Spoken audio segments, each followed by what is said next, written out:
การตั้งค่าระบบ ระบบของ GPS เส้นภาษาให้เข้าไปเมนู2บาทแล้วก็ไป Setup แล้วก็เลือก Enter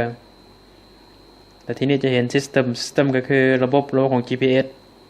คือตัวนี้จะเป็นระบบของค่าพิกัดเป็นระบบของ GPS ให้เลือกSystem โอเคทีนี้ให้มันเลือกเป็นGPS สมมติเดี๋ยวนี้เขาเลือก GPS ให้เข้าไปดาวเทียม Satellite ก็คือดาวเทียมจะเห็นเดี๋ยวนี้จะเป็นGPS คาร์บิเดียงอยู่4 เมตรอยู่บนนี้แล้วสมมุติเราค่อยเปลี่ยนระบบตัวนี้ให้มันเป็นคือตัวนี้มันจะเป็นตั้งค่าเริ่มต้นของมันจะเป็น GPS มาแบบนี้เลือกตัวนี้ Enter มาเบิ่งมันจะเกิดอย่างขึ้นเวลาเข้าไปSatellite ปุ๊บกลายแล้ว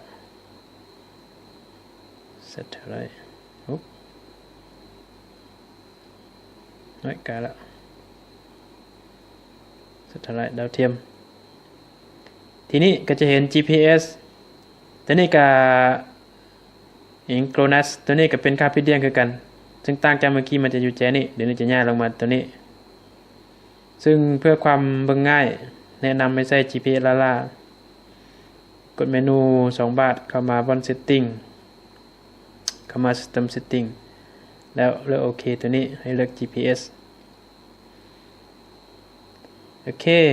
หลังจากนั้นสมมุติตัวนี้ language ก็คือภาษาถ้าอยากเปลี่ยนภาษาให้เลือกอยู่ในนี้แต่ภาษาลาวภาษาไทยบ่มี